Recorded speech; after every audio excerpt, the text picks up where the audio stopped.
라이드 딜라이트 3월 9일 말씀 묵상 시작하겠습니다.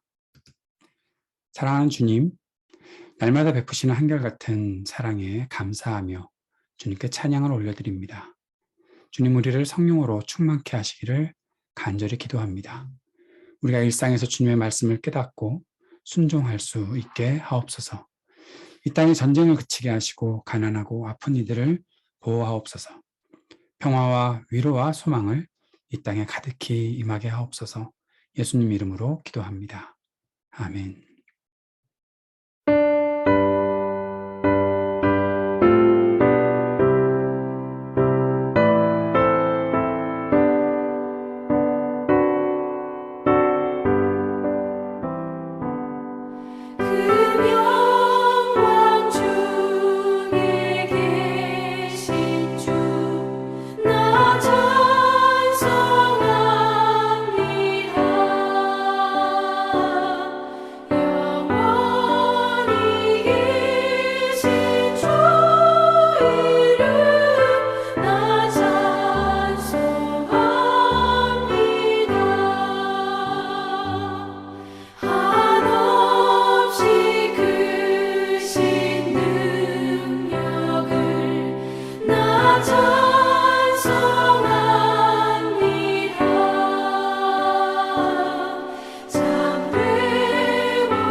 레위기 6장 24절에서 7장 10절의 말씀입니다.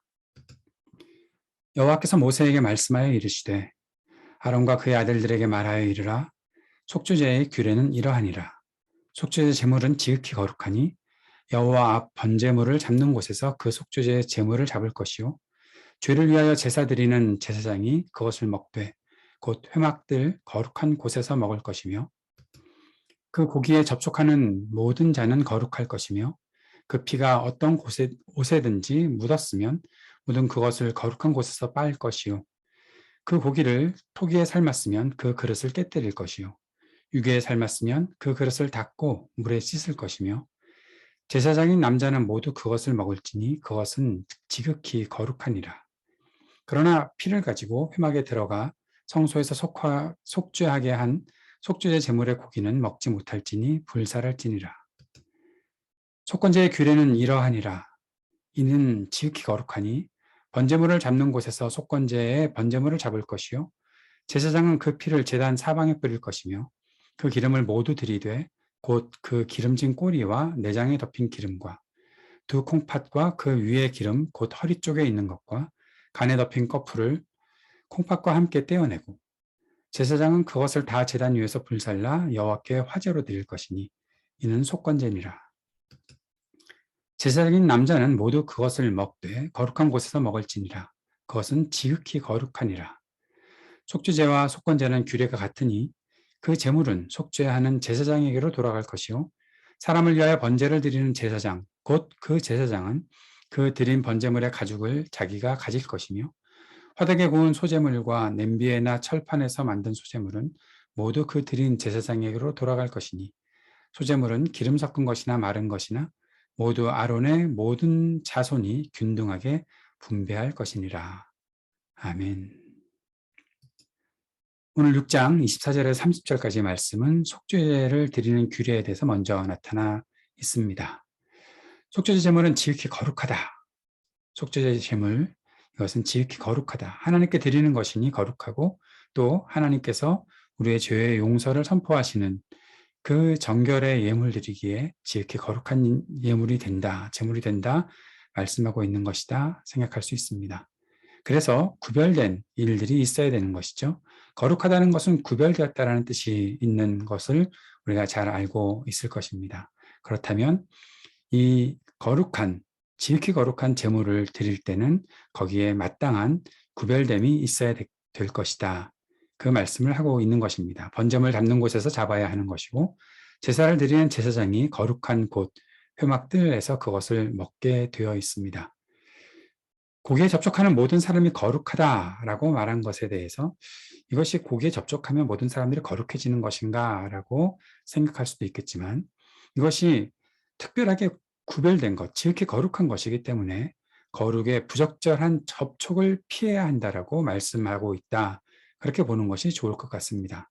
거룩한 것은 거룩한 곳을 벗어나서는 안 되며 거룩한 곳에서 소비되어야 한다. 그 구별된 모습을 그대로 간직하고 하나님께 드리고 그 모든 절차를 밟아야 한다라고 말씀하시는 것입니다. 7장 1절부터 10절에서는 속건제, 배상제물에 대해서 말씀하고 있습니다. 배상제물의 경우는 개인적으로 드려지는 것이죠. 배상제물은 정결, 속죄 제물과 처리 과정이 유사하지만 배상제물을 드린 자와 함께 제사장이 배상제물을 나눠 먹지 못한다는 차이가 있습니다. 배상제물의 피처리는 번제물의 처리와 같다는 것도 보게 되지요. 그리고 이어서 곡식 예물, 소제에 대한 내용이 나오는데 소제와 속건제의 제사장의 몫은 제물과 그 피를 처리하는 제사장은 제물에 남는 것을 먹게 된다라고 말씀하고 있습니다. 이것은 하나님이 제물을 받으시는 것을 상징합니다. 곡식 예물의 경우에도 제사장에게 준다는 것을 말씀하고 있습니다. 이 내용들을 통해 우리가 배워야 되는 것은 어떤 것일까요? 하나님의 회막 안에 있는 하나님께 드려진 제물과 마찬가지로 피도 접촉을 통해 거룩하게 만드는 것이다 라는 사실을 기억할 수 있습니다. 그러한 점에서 거룩을 씻어낼 필요가 있다라고 말하고 있는 것이죠. 함부로 거룩을 침해할 수 없다라는 사실을 기억하고 있어야 하는 것입니다. 그러나 이제 그리스도 이후에는 어떻게 되었습니까? 그리스도의 은혜를 입은 모든 것이 거룩한 것이 되었습니다. 물리적 접촉을 통해서 거룩해지는 것이 아니라는 것입니다. 씻어내거나 접촉을 회피할 필요가 없다라는 것이죠. 하나님께서 구별해 놓으신 것에 대해서 우리가 그리스도의 은혜가 그 안에 선포되어 있기 때문에 이전에 구약시대에 물리적 접촉을 통해서 그것을 구별하기 위해 그것을 온전히 지키기 위해 씻어내거나 하는, 회피하거나 하는 그런 일들은 이제 더 이상 할 필요가 없다라는 것입니다. 속건제에 대해서도 마찬가지로 속건제는 바쳐진 제물을 드린 제단의 사역자들과 공유할 것을 언급하고 있는 것이죠. 신약에서 이 복음 사역을 행하는 사역자들을 지원할 책임에 대해서 언급하는 것들을 보면 곡식 제물들을 제사장에게 주는 것은 단지 그들이 나의 제사를 대신 드려줬기 때문에 거기에 대한 대가의 지불이라기보다는 그들의 생활을 책임지고 있는 백성들의 모습을 나타내고 있는 것이다 볼 수 있을 것입니다. 오늘 이 말씀들을 통해서 몇 가지 더 생각해 보았으면 좋겠습니다. 거룩하다는 것이 단순히 추상적 개념이 아니라는 사실을 보게 되는 것이죠. 거룩하게 구별되는 것은 하나님께 드려지는 것입니다. 내 삶이 거룩하다라고 말한다면 내 삶 자체가 하나님 앞에 쓰임받는 삶, 하나님께서 받으시는 삶이 일상이 생활이 되어야 한다는 것입니다. 철저하게 구별된 모습을 지켜야 한다는 것이죠. 내가 예수 그리스도를 믿고 그리스도의 은혜로 거룩한 사람이 되었다면 그래서 내가 어떤 장소에서나 정해진 시간에 거룩한 모습을 갖고 살아가는 것으로 끝나는 것이 아니라 내가 살아가는 그 모든 삶의 순간순간마다 하나님께서 거룩한 사람으로 나를 보시는 것을 우리가 기억하고 주님 앞에 이 구별된 모습을 지켜나가는 것이 필요하다라는 사실입니다. 그리스도의 십자가 은혜로 거룩한 하나님의 임재에 초대된 사람들입니다. 우리가 바로 그렇다는 것입니다. 내가 거룩한 하나님의 백성이 되었다면, 그 거룩한 하나님의 임재에 초대되었다면 날마다 거룩하게 살기 위해 애쓰고 그것이 우리의 노력으로 되지 않는다는 것을 다시 한번 생각하며 주님의 긍휼을 구해야 하겠지요. 그리고 속건제물을 드리는 그 모습을 통해서 우리가 왜 우리가 나무에게 손해를 끼친 것에 대해서 책임져야 하는가? 온전한 평화의 공동체를 만들기 위해 우리가 속건제물에 대한 부분들을 생각하며 내가 책임지는 모습이 있어야 한다라는 사실을 꼭 기억하고 거룩한 하나님의 백성으로 살 수 있는 우리가 될 수 있었으면 좋겠습니다. 오늘 기도하면서 거룩한 하나님의 사람으로 구별된 삶을 살게 하옵소서 기도합시다. 책임감 있는 삶으로 건강한 공동체를 이루게 하소서 기도하기 원합니다. 우크라이나 전쟁으로 인한 희생이 더 이상 생기지 않기를 위해 간절히 기도하고 이제 대통령 선거가 있는 날인데 주님의 역사가 있기를 하나님의 공의와 정의가 온전히 나타나는 일들을 볼 수 있기를 위해서 간절히 기도했으면 좋겠습니다. 지금도 약하고 고통당하는 사람들에게 긍휼을 베풀어 주옵소서 간절히 기도해 주시기를 바랍니다. 교회를 위해서 계속해서 기도하도록 하겠습니다. 함께 기도드립니다.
하늘에 계신 우리 아버지여, 이름이 거룩히 여김을 받으시오며 나라가 임하시오며 뜻이 하늘에서 이루어진 것 같이 땅에서도 이루어지이다.